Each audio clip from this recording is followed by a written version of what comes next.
नमस्कार। पिछले क्लास में हम लोगों ने synthetic fibre and plastic chapter को समाप्त किया था। आज इस क्लास में हम लोग इसी लेसन के एमसीक्यू करने वाले हैं। तो सबसे पहला क्वेश्चन आपकी स्क्रीन पर आता हुआ आपका क्वेश्चन है, सही उत्तर को चिन्हित कीजिए। एक कथन दिया हुआ है, कथन है रेयान एक संश्लेषित रेशा नहीं है, क्योंकि यानी इसी के संबंध में आपको सही कथन का चयन करना है कि आखिर रेयान एक संश्लेषित रेशा क्यों नहीं है। ठीक है, ऑप्शन देखिए, इसका रूप रेशम समान होता है, इसे काष्ठ लुगदी से प्राप्त किया जाता है, इसके रेशों को प्राकृतिक रेशों के समान बुना जा सकता है, यह रेशम से सस्ता होता है। देखिए, जो भी दिया है सारे के सारे रेयान के गुण हैं, लेकिन हमें यहाँ इस बात पर ध्यान देना है कि रेयान संश्लेषित रेशा क्यों नहीं है। तो आपको याद होगा कि रेयान पूर्णतः संश्लेषित नहीं था, इसे सेमी सिंथेटिक कहा गया था। सेमी सिंथेटिक का क्या मतलब था? अर्ध संश्लेषित रेशा, क्योंकि यह एक प्राकृतिक पदार्थ काष्ठ लुगदी से बनाया गया था। काष्ठ लुगदी सेलुलोज की बनी है, यानी यह सेलुलोज का व्युत्पन्न हुआ, यानी इसका प्रमुख कारण क्या हो गया कि इसे काष्ठ लुगदी से प्राप्त किया गया है। यही कारण है कि रेयान एक संश्लेषित रेशा नहीं है, यानी आपका ऑप्शन नंबर बी सही होता है। ठीक है, रेयान एक संश्लेषित रेशा नहीं है क्योंकि इसे प्राकृतिक पदार्थ काष्ठ लुगदी से प्राप्त किया जाता है। ओके, नेक्स्ट क्वेश्चन है, सही विकल्प का चयन कीजिए। कॉलम 1 एंड कॉलम 2, यानी आपको मिलान करना है और मिलान के संबंध में ही सही कथन का चयन करना है। तो आप एक बार क्वेश्चन देख लीजिए, क्वेश्चन ऑलरेडी व्हाइट बोर्ड पर लिखा हुआ है। तो अब हम लोग व्हाइट बोर्ड की तरफ चलते हैं। देखिए क्या कहा जा रहा है कि पॉलिएस्टर, टेफ्लॉन, रेयान, नायलॉन। एक कॉलम ए हो गया आपका एंड कॉलम बी है, तो यहाँ कुछ कथन लिखे हैं। एक कथन इन्हीं रेशों के संबंध में है, ये आपके रेशे हैं, आपको पता ही है, संश्लेषित रेशे हैं। इन्हीं संश्लेषित रेशों के संबंध में आपके कथन दिए गए हैं। ठीक है, बात समझ आ रही है? अब कौन सा कथन किस रेशे के संबंध में है, यही आपको मिलान करना है। ठीक है, और मिलान करने के बाद यहाँ आपको ऑप्शन लिखा हुआ है, जो ऑप्शन सही लगे उसको सही करना है। तो देखिए यहाँ पे कुछ बातें ध्यान दीजिए, क्योंकि ऐसा क्वेश्चन जो अभी यहाँ पे लिखा हुआ है लोगों को बहुत कठिन लगता है। ठीक है, पहले क्या होता था कि अगर 3 ऑप्शन को आ रहे हैं, मतलब इनको मान लीजिए कि पॉलिएस्टर, टेफ्लॉन, रेयान, इन 3 का मालूम है, 3 मिला देते थे, नायलॉन ऑटोमेटिकली मिल जाता था। इसी का तोड़ निकाला परीक्षा वालों ने, एग्जामिनर ने क्या तोड़ निकाला, उसको इस तरीके से देना शुरू कर दिया, यानी ऑप्शन सब इधर उधर कर दिए, जिससे अब और समस्या हो गई। लेकिन अब जैसा कि आप जानते हैं, आवश्यकता ही आविष्कार की जननी है, तो हर समस्या का समाधान होता है। ठीक है, जैसे कहते हैं तुम डाल डाल तो हम पात पात, वही हाल है। देखिए यहाँ भी ट्रिकें काम करती हैं। मैंने क्या बोला, जो पहले क्वेश्चन आता था सिर्फ मिलान करना होता था, सामने सामने लिखना होता था। इसमें आपको अगर 3 के जवाब आ रहे हैं, चौथे का आप ऑलरेडी मिला लेते थे। यहाँ की देखिए, एग्जामिनर ने भले ऐसा ढाल दिया है, लेकिन ज़्यादातर कंडीशन में होती क्या है, अगर आपको एक का भी आंसर मालूम है तो भी आपका क्वेश्चन सही हो सकता है। यानी मैं कह रहा हूँ सही हो सकता है, गारंटी नहीं है सही होगा एक ही आने से। लेकिन ज़्यादातर क्वेश्चन ऐसे ही आते हैं कि अगर आपको एक क्वेश्चन का आंसर आ रहा है, यानी एक का सही मिलान आप जानते हैं, तो आप ऑलरेडी कर ले जाएंगे। अभी मैं इस सवाल में इस चीज़ को प्रूव करके दिखाऊंगा। ठीक है, अगर मान लीजिए एक से काम नहीं बनता है तो आपको दूसरे किसी तरफ जाना पड़ता है, कम से कम 2 ढूंढी थी। यहाँ तक तो मान लीजिए 90% क्वेश्चन हल हो जाते हैं, जो कि 2 आने से ही आपका पूरा मिलान हो जाता है। फिर भी नहीं आता तो तीसरे पर जाइए। ठीक है, तीसरा मिलाएंगे डेफिनेटली मिलेगा, और फिर भी नहीं मिलता है भाई मिलाइए आप, ठीक है। अब आपकी जिम्मेदारी बनती है, ठीक है, मेरी जिम्मेदारी यहाँ ख़त्म होती है। अभी देखिए, यानी मेरी बात समझ रहे हैं, ठीक है। हम क्या करना चाह रहे हैं कि सिंपली एक का आंसर अगर आपको मालूम है तो ज़्यादातर सवाल आपके लग जाएंगे। तो ट्रिकों को समझिए, ठीक है। ट्रिकों को, ये ऐसी ट्रिकें हैं जिसमें कोई गलत नहीं है। वो आपको ट्रिक नहीं बताई जा रही है A for apple, B for ball ऐसे याद कर लो, ठीक है। यहाँ आपको सॉलिड ट्रिक बताई जा रही है कि भाई अगर आपको एक का आंसर मालूम हो तो आप बाकी का मिलान कर ले जाओगे, ठीक है। अभी इसको हम दिखाएंगे, ठीक है। ये ऐसा ही सवाल है, एक से नहीं आता तो दो से डेफिनेटली आ ही जाता है। अगर दो का आंसर आपको मालूम है, इन चारों में से दो का आंसर मालूम है तो आप इसका मिलान कर ले जाएंगे। चलिए अब क्वेश्चन की तरफ चलते हैं। मान लीजिए कि मुझे पॉलिएस्टर, टेफ्लॉन, रेयान, नायलॉन, चलिए एक बार कथन को पढ़ लेते हैं। कास्ट लुगदी का उपयोग कर तैयार किया गया। पैराशूट मोजा बनाने में उपयोग होता है। ना चिपकने वाले भोजन पात्र बनाने में प्रयोग होता है। कपड़े में आसानी से सिलवटें नहीं पड़ती हैं। असल में मुझे तो चारों मालूम है, आपको क्या मालूम होगा?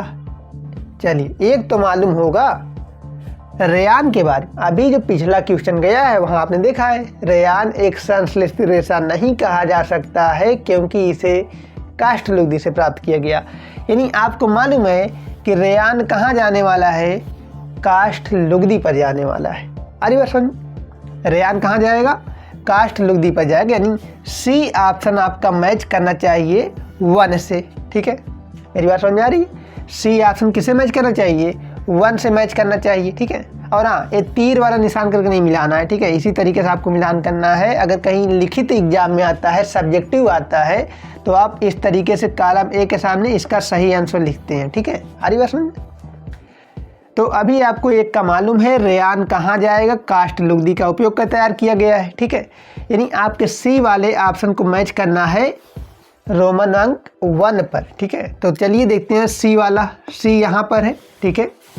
सी जो है आपका यहाँ, ए देखिए, ए सी है। आपको इसका वाला आंसर मालूम है।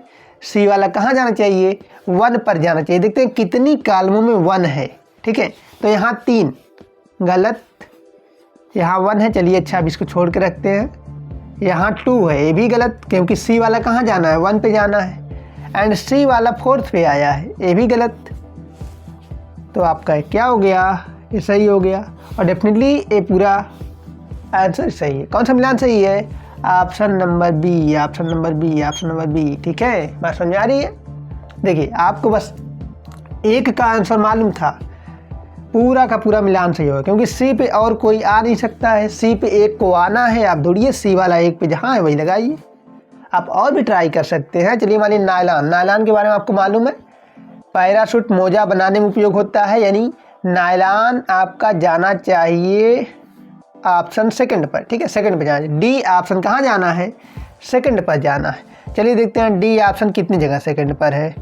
4th गलत, ये 2 पर है। चलिए अब इसको रिव्यू ले रखते हैं। 1 ये भी गलत, 1 ये भी गलत, तो ये भी आपका सही हो गया, ठीक है। तो देखिए नायलॉन का आपको आ रहा था तो भी आप पूरा आंसर सही कर ले गए।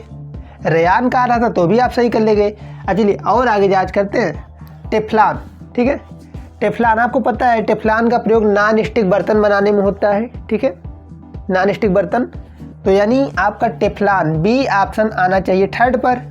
तो चलिए बी पे 3rd देखते हैं कितनी जगह है। यहाँ देखिए ये चीज़, ये देखिए जिसको रेयान का आ रहा था उसको एक ही मालूम है, पूरा आंसर सही कर ले जाएगा। नायलॉन का आ रहा था, एक ही मालूम है, पूरा सही कर ले जाएगा।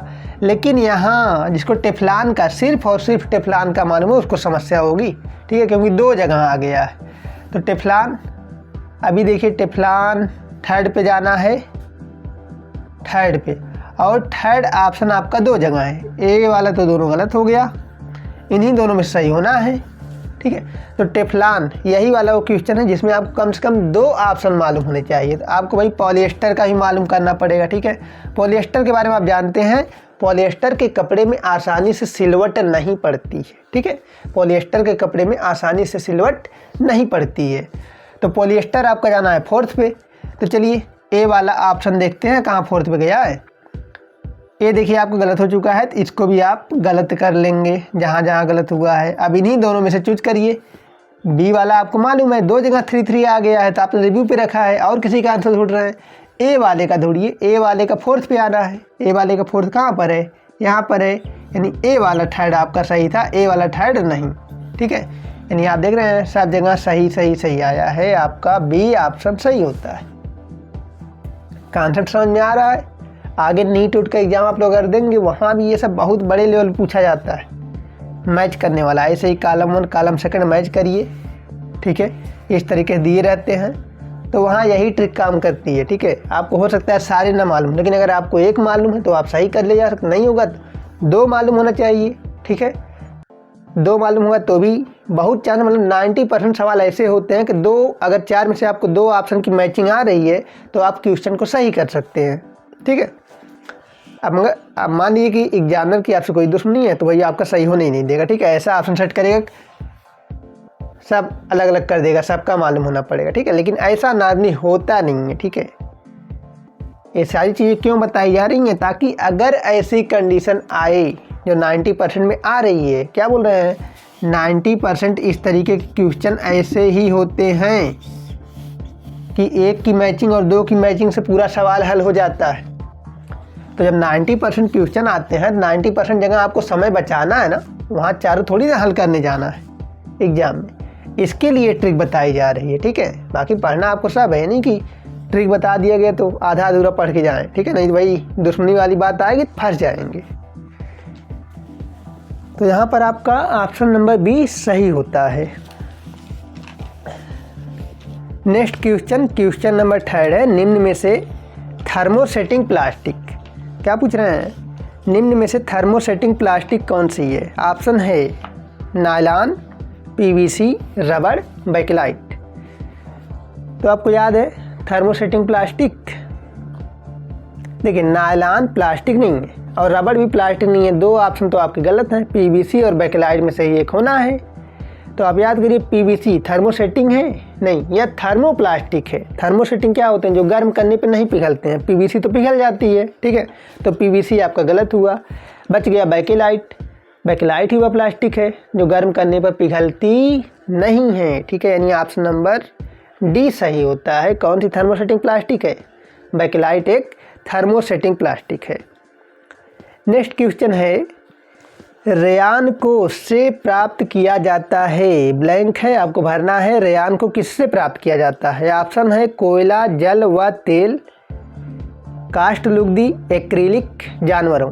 तो अभी का क्वेश्चन है, रेयान को किससे प्राप्त किया गया था? काष्ठ लुगदी से प्राप्त किया गया था। ठीक है, काष्ठ लुगदी, काष्ठ का मतलब लकड़ी होता है। ठीक है, लकड़ी जो पाउडर बनाया जाता है उससे प्राप्त किया गया था। तो ऑप्शन नंबर बी आपका सही होता है, काष्ठ लुगदी। नेक्स्ट क्वेश्चन है, पॉलीकार्ट बनाने के लिए मिश्रित किए जाते हैं, क्या मिश्रित किए जाते हैं? तो पॉलीकार्ट पॉलिएस्टर प्लस कॉटन। ऑप्शन देखते हैं, नायलॉन और ऊन, ये तो गलत है, पॉलिएस्टर नहीं दिया है यहाँ। पॉलिएस्टर और ऊन, नायलॉन और कपास, पॉलिएस्टर और कपास। ध्यान देंगे, पॉलीकार्ट पॉलिएस्टर प्लस कॉटन, पॉलिएस्टर और कॉटन, कॉटन मीन्स कपास। ये ऑप्शन कहाँ पे है? पॉलिएस्टर और कपास। कुछ तो भाई लॉजिकल देंगे। ठीक है, पॉलीकार्ट पॉलिएस्टर और कॉटन देते तो लोग आगे आगे शब्द लेके जोड़ देते, तो उन्होंने हिंदी दे दिया, उसका काट वहाँ दिया और यहाँ पे हिंदी। ठीक है, कपास, कॉटन को हिंदी में क्या बोलते हैं? कपास बोलते हैं। यानी ऑप्शन नंबर डी आपका सही होता है, पॉलिएस्टर और कपास। नेक्स्ट क्वेश्चन है, निम्नलिखित समूहों में से किसमें केवल संश्लेषित रेशे हैं? नायलॉन, टेरिलीन, ऊन, कपास, polycot, rayon, PVC, polythene, bakelite, acrylic, रेशम, ऊन। आपको यहाँ संश्लेषित रेशे पहचानने हैं और उस ऑप्शन को पहचानना है जिसमें सभी के सभी संश्लेषित रेशे। ठीक है, अब मैं अगर पहले ऑप्शन की बात करूँ, आप देख पा रहे हैं पहले ऑप्शन में क्या लिखा हुआ है? ऊन लिखा है। नायलॉन, टेरिलीन तक ठीक ठाक था, लेकिन ऊन एक प्राकृतिक रेशा है, तो ए ऑप्शन गलत हो गया। बी ऑप्शन की बात करते हैं, कपास पहले ही गलत कर दिया इन्होंने। ठीक है, कपास एक प्राकृतिक रेशा है, तो बी ऑप्शन भी आपका गलत है। सी ऑप्शन देखते हैं, पीवीसी एक संश्लेषित रेशा है, ठीक है। पॉलीथीन ये भी संश्लेषित है। बेकेलाइट ये भी संश्लेषित है, यानी ऑप्शन नंबर सी आपका सही है, ठीक है। पीवीसी, पॉलीथीन, बेकेलाइट ये सभी के सभी संश्लेषित रेशे हैं। ऑप्शन नंबर डी है एक्रिलिक, रेशम और ऊन, ठीक है। यहाँ भी ऊन आ गया, रेशम भी आ गया, इन्होंने आके यहाँ मामला गड़बड़ा दिया, ठीक है। तो ऑप्शन नंबर डी भी गलत है। तो क्या सही होता है? ऑप्शन नंबर सी सही होता है, PVC, polythene, bakelite. Next question है, किस समूह में केवल प्राकृतिक रेशे हैं? वहाँ आपको क्या पहचानना था? संश्लेषित। अब क्या पहचानना है? प्राकृतिक पहचानना है। ऑप्शन देखिए, कपास, एक्रिलिक, नायलॉन। बी है कपास, रेशम, ऊन। रेयान, रेशम, टेरिलिन। Ryan, polyester, nylon. तो चलिए एक एक ऑप्शन की तरफ नज़र डालते हैं। प्राकृतिक रेशे पूछा है, सारे के सारे प्राकृतिक होने चाहिए। पहला ऑप्शन देखते हैं, कपास, ठीक है, तो प्राकृतिक है।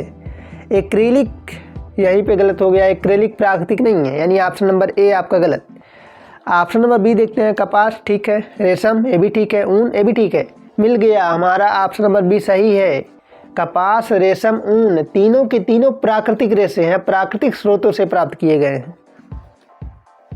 आगे देखते हैं क्या है, रेयान, रेशम, टेरिलिन। यहाँ रेयान ही गलत हो गया है, ठीक है। टेरिलिन भी दिया है, ये भी आपका गलत होता है। चलिए ऑप्शन नंबर डी है रेयान, पॉलिएस्टर, नायलॉन, ये तो एकदम से गलत है, ठीक है। तो आपका कौन सा प्राकृतिक रेशा है? कपास, रेशम, ऊन। ऑप्शन नंबर बी आपका सही आंसर है, ठीक है।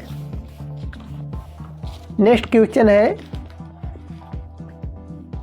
देखने में सिल्क जैसा वस्त्र पदार्थ परंतु सिल्क नहीं है, वह है? सिल्क मीन्स रेशम होता है, ठीक है। कह रहे हैं उस पदार्थ का नाम बताइए जो देखने में सिल्क जैसा होता है लेकिन वह सिल्क नहीं है। वास्तविकता यही है कि वह सिल्क नहीं है, बस सिल्क के जैसा लगता है। ऑप्शन है नायलॉन, पॉलिएस्टर, रेयान, एक्रिलिक। तो ये तो क्वेश्चन आपको बहुत अच्छे से याद हो गया होगा। कृत्रिम रेशम, आर्टिफिशियल सिल्क के नाम से किसे जाना जाता है? रेयान को जाना जाता है। क्यों जाना जाता है? यह रेयान के जैसा वस्त्र पदार्थ है, सॉरी रेशम के जैसा वस्त्र पदार्थ है, लेकिन यह वास्तव में रेशम नहीं है, यह सिल्क नहीं है, ठीक है। यह एक संश्लेषित रेशा है, सेमी सिंथेटिक। ये भी दिमाग में हमेशा बैठा के रखिए, ठीक है। क्या है? Semi synthetic. तो दोनों तरह के क्वेश्चन में पूछ लिया जाता है कि कौन सा संश्लेषित होते हुए भी प्राकृतिक है, तो भी आपका रेयान आता है। अदरवाइज रेयान एक संश्लेषित रेशा है। तो ऑप्शन नंबर सी आपका सही होता है। रेयान देखने में सिल्क जैसा वस्त्र पदार्थ है परंतु यह सिल्क नहीं है, ठीक है। नेक्स्ट क्वेश्चन है, निम्नलिखित में से सिंथेटिक फाइबर है, आपको सिंथेटिक फाइबर पहचानना है। ऑप्शन है कपास, नायलॉन, जूट, ऊन। तो क्या हो जाएगा? नायलॉन। नायलॉन एक संश्लेषित रेशा है, ठीक है। ये तो बहुत ही आसान सा क्वेश्चन है। बाकी कपास, जूट, ऊन ये सब आपके प्राकृतिक है, नेचुरल फाइबर है, ठीक है। तो नायलॉन आपका सही होता है, option number B. Next question है, निम्नलिखित में से प्लास्टिक का सामान्य गुण नहीं है? अक्रिय, वजन में हल्की, टिकाऊ, विद्युत की सुचालक। प्लास्टिक का गुण कौन सा नहीं है? देखिए प्लास्टिक अक्रिय होती है, आपने पढ़ा है अनअभिक्रियाशील, यानी अभिक्रिया नहीं करती है। जब अभिक्रिया नहीं करती तो मतलब अक्रिय ही होती है, सही है आपका ये तो। वजन में हल्की, प्लास्टिक वास्तव में वजन में हल्की होती है, ठीक है। टिकाऊ, प्लास्टिक टिकाऊ भी होती है। नेक्स्ट क्या है? विद्युत की सुचालक, यानी ये प्लास्टिक विद्युत और उष्मा की कुचालक है, न कि सुचालक। यहाँ सुचालक दिए हैं, ये चीज़ आपका प्लास्टिक का गुण नहीं है। प्लास्टिक जो है विद्युत की सुचालक नहीं होती है, यानी ऑप्शन नंबर डी आपका सही होता है। क्वेश्चन में यही पूछा है, कौन सा प्लास्टिक का सामान्य गुण नहीं है। क्वेश्चन में एक चीज़ ध्यान देंगे, नहीं में लोग अक्सर गलती करते हैं, देखते नहीं हैं, वो ये ढूंढने लग जाएंगे कौन कौन से प्लास्टिक के गुण है या कौन से प्लास्टिक का गुण है। यानी ये पूछा है कौन सा प्लास्टिक का गुण नहीं है, नहीं को ढूंढना है। तीन आपके ऐसे हो जाएंगे जो प्लास्टिक के गुण होंगे, चौथा एक ऐसा होगा जो प्लास्टिक का सामान्य गुण नहीं होगा, वही आपको चूज करना है। तो क्या हो गया? विद्युत की सुचालक, ठीक है, प्लास्टिक विद्युत की सुचालक नहीं होती, यानी यह प्लास्टिक का गुण नहीं हुआ। नेक्स्ट क्वेश्चन है, पॉलीथीन किसका बहुलक है? एथिलीन, एनिलीन, सेलुलोज, इनमें से कोई नहीं। एथिलीन को इथाइलिन भी लिखा जा सकता है, इसमें कोई समस्या नहीं है, ठीक है।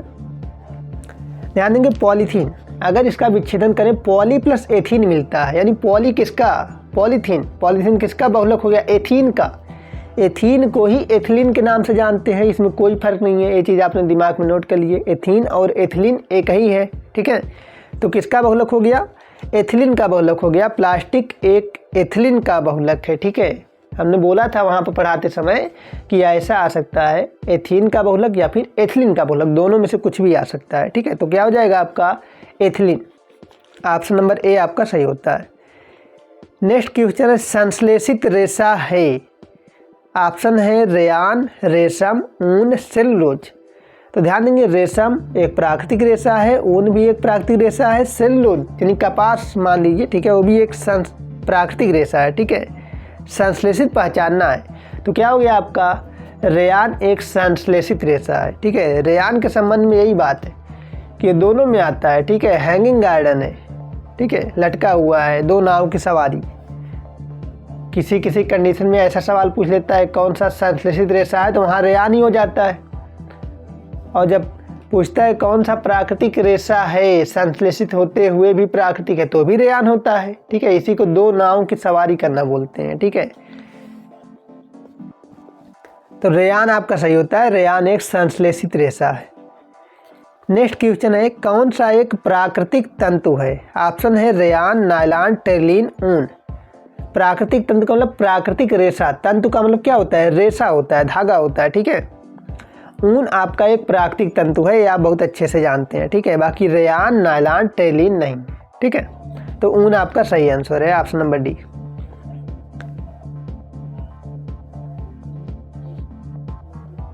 नेक्स्ट क्वेश्चन है, नायलॉन किसका बहुलक है? Amide, ester, ethylene, propylene. तो ध्यान दीजिए, क्या बताया गया था? नायलॉन को कोयला, जल व वायु से प्राप्त किया गया था, लेकिन जो ये मिल के बना रहे हैं इसकी इकाई क्या है? एमाइड है, ठीक है। नायलॉन किसका बहुलक हो गया? एमाइड का बहुलक हो गया। अरे बात समझ में। तो अगर ऐसा आता है किससे प्राप्त किया गया, तो कोयला, जल व वायु हो जाएगा। लेकिन अगर बहुलक में बात करें कि नायलॉन बहुलक है किसका, तो नायलॉन जो है एमाइड का बहुलक है। ये पॉइंट आप दिमाग में बैठा लीजिए, ठीक है। अभी एनसीईआरटी में शायद दिया नहीं है, पहले की बुक्स में दिया था। नेक्स्ट क्वेश्चन है, बैकेलाइट किस प्रकार का बहुलक है? ऑप्शन है रैखिक, अणुसंकरित, समबहुलक, इनमें से कोई नहीं। तो आपने पढ़ा था बैकेलाइट में तिर्यक व्यवस्था होती है। तो भैया सबसे पहले वो लोग हैंड्स अप कर दें जिनके मन में ऐसा है इनमें से कोई नहीं, क्योंकि उनको तिर्यक मिल नहीं रहा है, ठीक है। तिर्यक उन्हें मिल नहीं रहा है, तो इनमें से कोई नहीं पे जाने वाले हैं। तो थोड़ा ध्यान देंगे, संभल जाइए। क्या कहा जा रहा है? बैकेलाइट किस प्रकार का बहुलक है? आपको पढ़ाया गया था कि प्लास्टिक में दो तरह की व्यवस्था होती है, एक रैखिक और दूसरी तिर्यक। इस आधार पर बहुलक भी मुख्यतः दो प्रकार के होते हैं, एक रैखिक बहुलक और दूसरा अणुसंकरित बहुलक, ठीक है। ध्यान देंगे, जैसे एकलक है, ठीक है, ये मान लीजिए क्या है, 4 एकलक है, ठीक है। और इनको हमने ले करके एक सूत्र में जो है जोड़ दिया। क्या किया? एक सूत्र में जोड़ दिया। अभी क्या है? रैखिक व्यवस्था है, तो ये क्या कहलाएगा? जो ये बहुलक है ये रैखिक बहुलक कहलाएगा। आ रही बात समझ में? इस बहुलक को हम क्या कहेंगे? रैखिक बहुलक कहेंगे। अब मान लीजिए इसकी हम तिर्यक व्यवस्था में व्यवस्थित करते हैं, ठीक है। एक यहाँ है, दूसरा यहाँ है, तीसरा यहाँ और चौथा यहाँ, ठीक है। इसके अदरवाइज जो और होंगे उनके साथ भी बॉन्डिंग है इनकी। अभी यहाँ कैसी व्यवस्था है? क्रॉस, ठीक है, क्रॉस सिस्टम है, तिर्यक व्यवस्था है। और ऐसे बहुलकों को हम क्या बोलते हैं? अणुसंकरित बहुलक। क्या बोला जाएगा? अणु संकरित बहुलक, क्योंकि इनके अणु जो है एक तिर्यक व्यवस्था में व्यवस्थित है। ठीक है, प्रबल आबंध के द्वारा बंधे हैं। ठीक है, बॉन्डिंग इनकी प्रबल है, इसीलिए इन्हें हम क्या बोलते हैं? अणु संकरित बहुलक बोलते हैं। ठीक है, आई होप कि अब आपके सारे पॉइंट्स क्लियर हो गए होंगे। ठीक है, वहाँ पे शायद इसको बताया नहीं गया था। ठीक है, क्योंकि एनसीईआरटी था नहीं, ध्यान में आया नहीं। अभी आप ध्यान दीजिए कि जब रैखिक व्यवस्था होती है तो रैखिक बहुलक बोलते हैं, और अगर तिर्यक व्यवस्था होती है, क्रॉस सिस्टम होता है। ठीक है, क्रॉस सिस्टम है कि 3 बॉन्ड 4 बॉन्ड से जुड़ा हो। ठीक है, 3 अलग कणों से जुड़ा हो, 3 बॉन्ड 4 बॉन्ड नहीं। ठीक है, बल्कि 3 अन्य पार्टिकल से, 4 अन्य पार्टिकल से जुड़ा हो, ऐसे। ठीक है, तो इसको क्या बोलेंगे? अणु संकरित बहुलक बोलेंगे। तो वो बैकेलाइट आपको क्या हो गया? अणु संकरित बहुलक हो गया, क्योंकि बैकेलाइट में तिर्यक व्यवस्था होती थी, है ना। तो सही ऑप्शन आपका क्या है? बी है। ध्यान सुनिएगा, बी, अणु संकरित बहुलक। ठीक है, ये पॉइंट आपको समझ में आया? ठीक है, कि कब रैखिक बोलेंगे, कब अणु संकरित बहुलक बोलेंगे। ठीक है, क्लियर पॉइंट। चलिए नेक्स्ट क्वेश्चन की तरफ चलते हैं। निम्नलिखित में से मानव निर्मित रेशे हैं सिल्क, पॉलिएस्टर, नायलॉन, ऊन। अब आपको इनमें से चुनना है कौन कौन से, मल्टीपल ऑप्शन है। ठीक है, कौन कौन से मानव निर्मित रेशे हैं। देखिए, सिल्क रेशम एक प्राकृतिक रेशा है, तो ये तो नहीं होगा। पॉलिएस्टर यह एक संश्लेषित रेशा है, यानी मानव निर्मित। ठीक है, पॉलिएस्टर आपका सही है, इसको पकड़ के बैठिए। ठीक है, नेक्स्ट है नायलॉन, ये भी एक मानव निर्मित रेशा है, इसको भी पकड़ लीजिए। ऊन है, ये तो नहीं है ना, ये तो प्राकृतिक है। तो आपको क्या क्या मिला? पॉलिएस्टर और नायलॉन, यानी 2 और 3। अब आप जाइए ऑप्शनों में ढूंढिए 2 और 3 मिल गया। पहला देखिए ऑप्शन नंबर ए, नहीं मिलेगा। बी पे देखिए 2 एवं 3 लग तो रहा है, शक्ल जानी पहचानी लग रही है, 2 और 3 की जैसी ही है। चलिए सी देखते हैं, 3 और 4 गलत है। डी 2, 3, 4 ये भी गलत है। तो आपका क्या हो गया? बी हो गया। ठीक है, 2 एवं 3 दिया ना, पॉलिएस्टर और नायलॉन वही हैं आपके। ठीक है, तो आपका बी ऑप्शन सही होता है। नेक्स्ट क्वेश्चन है, वे रेशे जो मानव द्वारा बनाए गए हैं क्या कहे जाते हैं? प्राकृतिक फाइबर, सिंथेटिक फाइबर, ए और बी दोनों, उपयुक्त में से कोई नहीं। देखिए, जो सिंथेटिक फाइबर हैं मानव द्वारा बनाए जाते हैं, इसीलिए इन्हें हम मानव निर्मित रेशे कहते हैं, कृत्रिम रेशे कहते हैं, या संश्लेषित रेशे कहते हैं। ठीक है, तो सिंथेटिक फाइबर क्या होते हैं? जो मानव द्वारा बनाए जाते हैं। ऑप्शन नंबर बी आपका सही होता है। ठीक है, मानव द्वारा बनाए गए रेशों को सिंथेटिक फाइबर के नाम से जाना जाता है। नेक्स्ट क्वेश्चन है, निम्नलिखित में से सत्य कथन पहचानिए। ऐसे क्वेश्चन कम ही देखने को मिलते हैं, बड़े अच्छे क्वेश्चन हैं। एग्ज़ाम में आते हैं तो लोगों की हालत ख़राब हो जाते हैं। ठीक है, हालात बदल देते हैं एग्ज़ाम में आने के बाद, ध्यान दीजिएगा। तो क्या कहा जा रहा है? सत्य कथन पहचानना है, यानी 3 कथन तो गलत है, आपको 1 कथन सही लगेगा। ठीक है, बैकेलाइट थर्मोप्लास्टिक है, जबकि मेलामाइन थर्मोसेटिंग प्लास्टिक है। बैकेलाइट थर्मोप्लास्टिक हो गई, ये कब से हो गया? मेलामाइन थर्मोसेटिंग है तो ठीक है, लेकिन बैकेलाइट थर्मोप्लास्टिक कब से हो गई? ध्यान दीजिए, बैकेलाइट भी थर्मोसेटिंग है और मेलामाइन भी थर्मोसेटिंग है। ठीक है, तो पहला ऑप्शन तो असत्य है, गलत। मेलामाइन थर्मोप्लास्टिक है, जबकि बैकेलाइट थर्मोसेटिक प्लास्टिक है। अब देखिए, मेलामाइन को थर्मोप्लास्टिक कर दिया, ये भी गलत हो गया। ठीक है, ये दोनों ही थर्मोसेटिंग है, ये बात तो आपको क्लियर है। नेक्स्ट है, बैकेलाइट और मेलामाइन दोनों ही थर्मोप्लास्टिक है, यहाँ दोनों को थर्मोप्लास्टिक बता रहे हैं, दिमाग खराब हो गया इन लोगों का। ठीक है, तो ऑप्शन नंबर सी आपका गलत है। ए, बी, सी तीनों गलत हो गए। ठीक है, डी वाला तो वैसे भी सही होगा, वैसे एक बार पढ़िए, पढ़ना जरूरी है। ठीक है, बैकेलाइट और मेलामाइन दोनों ही थर्मोसेटिंग प्लास्टिक है। ए देखिए, यही मैं बोल रहा हूँ कब से कि बैकेलाइट भी थर्मोसेटिंग है, मेलामाइन भी थर्मोसेटिंग है। तो बहुत ही अच्छा सवाल था। ठीक है, बैकेलाइट और मेलामाइन दोनों ही थर्मोसेटिंग प्लास्टिक है। ठीक है, ये कोई यूपीएससी के लेवल का क्वेश्चन लगता है, अच्छा क्वेश्चन। ठीक है, नेक्स्ट क्वेश्चन की तरफ चलते हैं। प्लास्टिक के सामान्य विशिष्ट गुण हैं टिकाऊ, ऊष्मा के सुचालक, अनअभिक्रियाशील। चलिए चर्चा भी करते चलते हैं। देखिए प्लास्टिक टिकाऊ होती है, अच्छी बात है। ऊष्मा के सुचालक, गलत। प्लास्टिक ऊष्मा और विद्युत दोनों की कुचालक होती है, ठीक है। अनअभिक्रियाशील, ये तो सही है, लेकिन तीनों तो सही नहीं हुआ तो गलत होगा। चलिए ऑप्शन नंबर ए आपका गलत हो चुका है, ऊष्मा के सुचालक के कारण, ठीक है। क्यों गलत हो रहा है ये भी पहचानिए कि क्यों ऑप्शन गलत हो रहा है। टिकाऊ तो सही था, अनअभिक्रियाशील भी सही था, लेकिन ऊष्मा के सुचालक देकर इन्होंने खेल ही खराब कर दिया, ठीक है।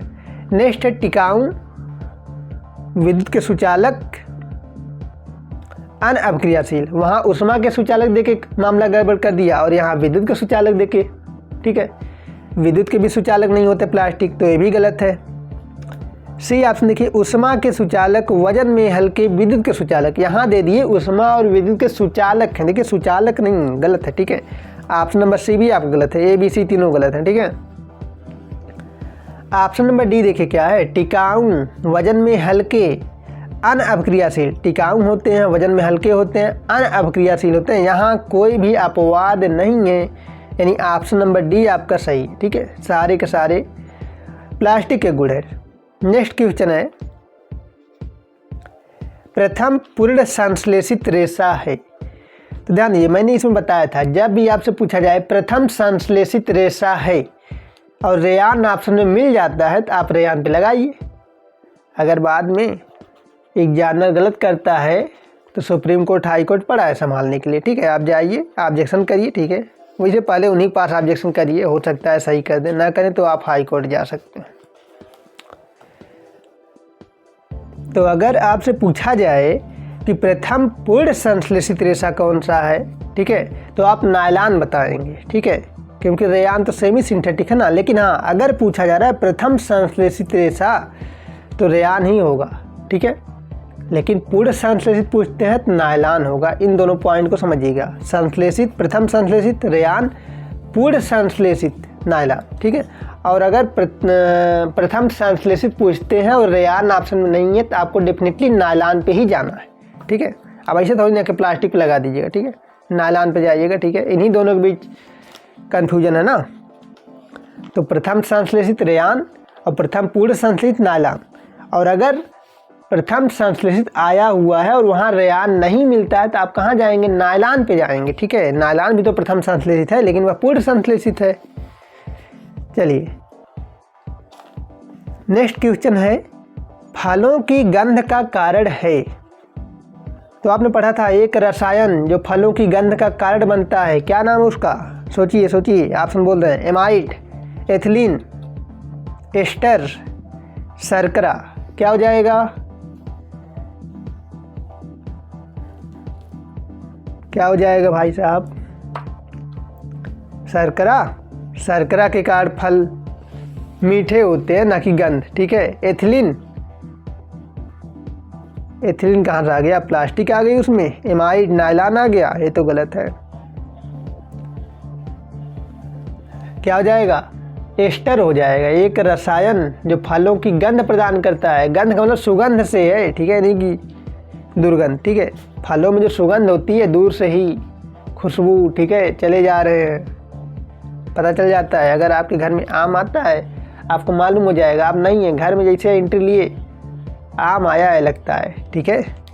तो ये गंध किसकी है, एस्टर की है। आई बात समझ में, ऑप्शन नंबर सी आपका सही होता है। नेक्स्ट क्वेश्चन, कृत्रिम रेशम के नाम से जाना जाता है। किसे कृत्रिम रेशम के नाम से जाना जाता है, रेयान, नायलॉन, टेरिलीन, पॉलिएस्टर। तो क्या हो जाएगा, रेयान, ठीक है, जिसे हम लोग आर्टिफिशियल सिल्क बोलते थे, वो क्या था, रेयान था, ठीक है। नेक्स्ट क्वेश्चन है, प्रबल, प्रत्यास्थ और हल्का किसका अभिलाक्षणिक गुण है। प्रबल, प्रत्यास्थ और हल्का, देखिए प्रबल और हल्का तो प्लास्टिक के भी गुण है, लेकिन जहाँ आपको प्रत्यास्थता मिले, ध्यान देंगे प्लास्टिक में प्रत्यास्थता नहीं होती है। प्रत्यास्थता का मतलब इलास्टिसिटी। रबड़ देखिए ना, रबड़ जिसको इलास्टिक बोलते हो, ठीक है, खींचती है, खींचते हो, क्यों खींचती है, क्योंकि वो प्रत्यास्थता है उसमें, ठीक है। तो प्रत्यास्थता नायलॉन का गुण होता है। ऐसे आप समझ लो, नायलॉन से जुराब बनाया जाता है, जुराब माने मोजा बनाया जाता है, मोजा खींचता ही नहीं रबड़ के तरीके, ठीक है, खींचता है रबड़ के तरीके आप खींचते हैं। हाँ, तो किसका गुण है प्रत्यास्थता? नायलॉन का गुण है। जो रेयान, नायलॉन, प्लास्टिक, पॉलीथीन दिया है, इसमें से किसका गुण हो जाएगा? नायलॉन का गुण हो जाएगा। ठीक है, प्रत्यास्थता नायलॉन का एक प्रमुख गुण है। तो जहाँ प्रत्यास्थता मिले वो नायलॉन का होगा। यही पॉइंट आप दिमाग में बैठाइए, प्रत्यास्थता नायलॉन का है। ठीक है, क्योंकि यही कन्फ्यूज करने के लिए काफ़ी है। नेक्स्ट क्वेश्चन है, कुछ कथन वथन दे रहे हैं, चलिए पढ़ा जाए, बढ़िया कथन है।